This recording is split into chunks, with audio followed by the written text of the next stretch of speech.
You have a question in class. You know the answer might be wrong, so you stay silent. You want to learn a new skill, but you'll look like a beginner, so you never start. You have an idea at work, but what if people think it's dumb? So you keep it to yourself. Your entire life is being controlled by one fear, the fear of looking stupid. And it's quietly destroying every opportunity you have to grow, learn, connect, and become the person you're capable of being. Today we're talking about why this fear has such a grip on you, what it's actually protecting, and how it's keeping you trapped in a version of yourself that's smaller than who you really are.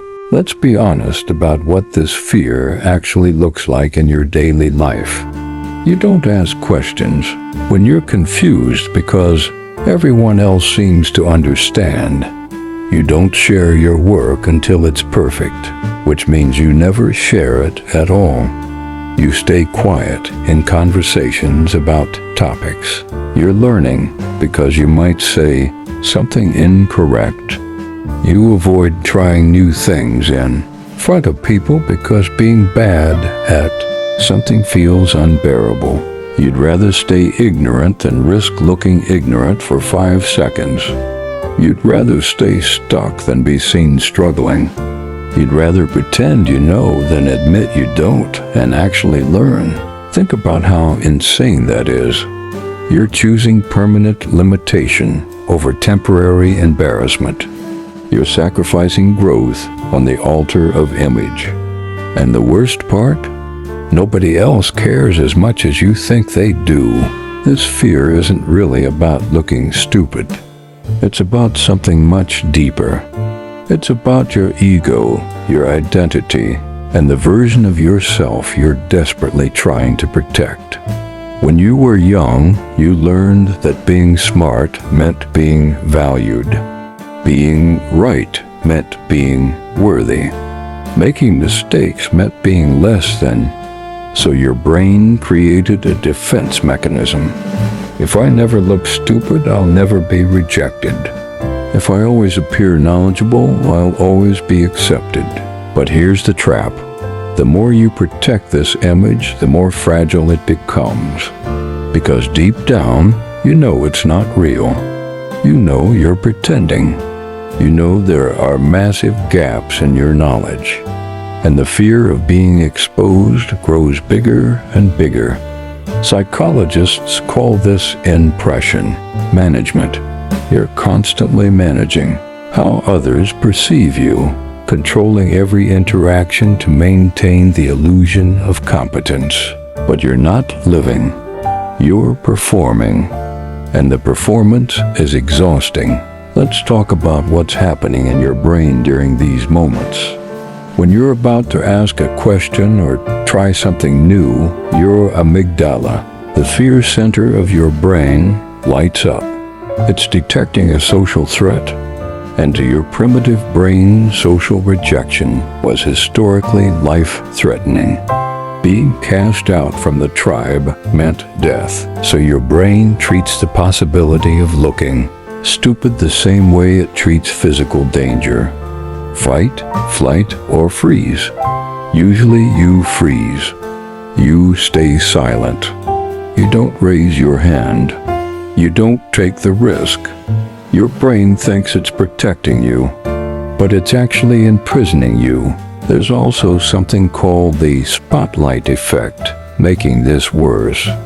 You assume everyone is watching you, judging you, remembering your mistakes. But research shows people are thinking about you far less than you think.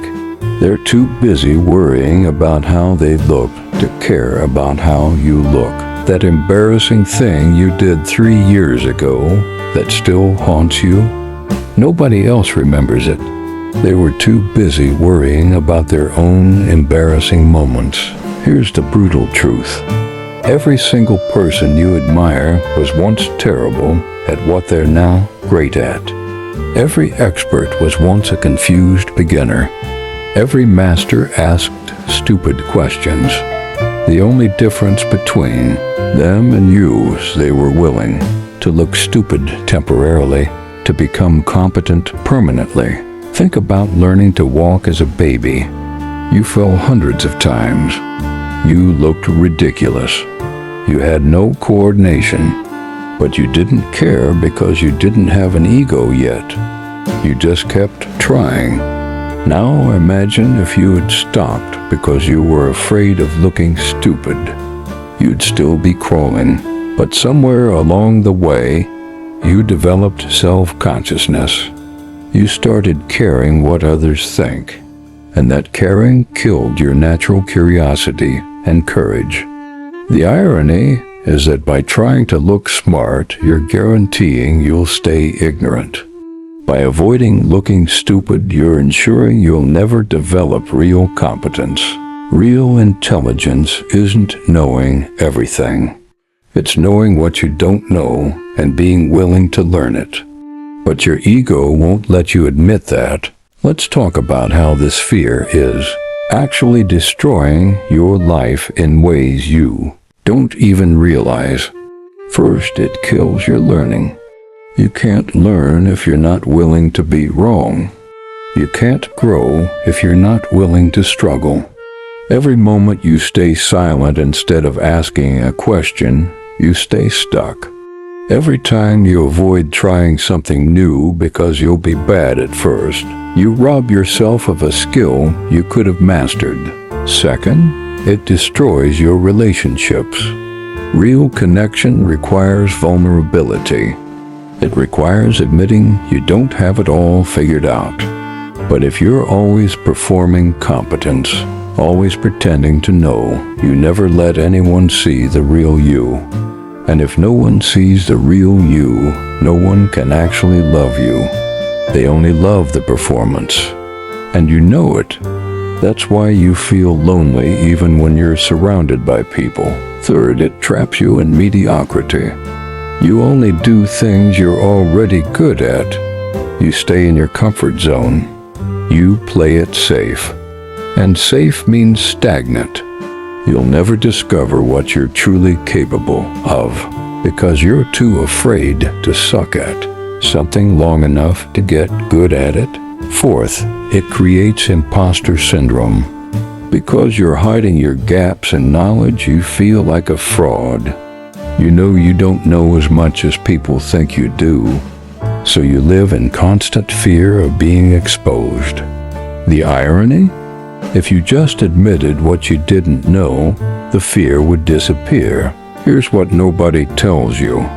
Looking stupid is not the same as being stupid. Looking stupid is temporary. It's the bridge between ignorance and knowledge. It's the necessary state of learning. Being stupid is refusing to cross that bridge because you're afraid of how you'll look on it. Think about the smartest people you know, not the people who pretend to know everything. The actually intelligent ones. They ask questions constantly. They admit when they don't understand. They try new things even when they're terrible at first. Why? Because they're secure enough to prioritize learning over looking good. Their ego isn't tied to appearing perfect. It's tied to growing, and that makes all the difference. So how do you break free from this prison? First, recognize the fear for what it is. It's not protecting you. It's limiting you. Every time you feel that fear of looking stupid, that's actually a signal. It's pointing you toward growth. It's showing you where you need to go. The fear isn't a stop sign. It's a compass. Second, reframe what looking stupid means. You're not looking stupid. You're looking like someone who's learning. You're looking like someone who has the courage to grow. You're looking like someone who values progress over ego. That's actually impressive. Third, practice small acts of vulnerability. Ask one dumb question today. Try one thing you'll be bad at. Admit one thing you don't know. Notice that the world doesn't end. Notice that people actually respect honesty more than fake competence. Fourth, surround yourself with people who value growth over image. Find communities where asking questions is celebrated, where being a beginner is normalized, where vulnerability is strength. Distance yourself from people who mock others for not knowing. They're insecure and they're holding you back. Fifth, remember that everyone is too busy with their own lives to obsess over your mistakes. And the people who do judge you for learning, they're not growing either. They're stuck in the same fear you're trying to escape. The people worth impressing are the ones who won't judge you for trying. Here's the final truth. You have two choices. You can protect your ego and stay small, or you can risk looking stupid and become everything you're capable of being. You can't have both. Growth requires humility. Learning requires admitting ignorance. Mastery requires being terrible first. The question is, what matters more to you? Looking smart now or actually becoming competent later? Your ego's comfort or your life's potential? Every moment you spend protecting your image is a moment you're not spending building your actual skills, knowledge, and character. And at the end of your life, you won't regret the times you looked stupid while trying.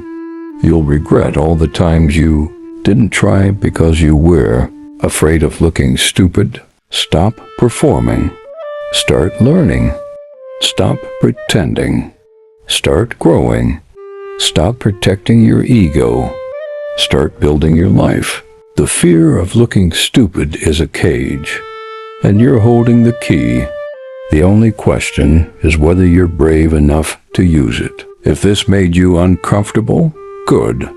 That discomfort is growth trying to happen. Hit that like button, subscribe for more psychology that actually challenges you, and drop a comment telling me one thing you've been afraid to try because you might look stupid. Let's normalize being beginners, and maybe today, just today, ask that question you've been holding back. See what happens. I think you'll be surprised. See you in the next one.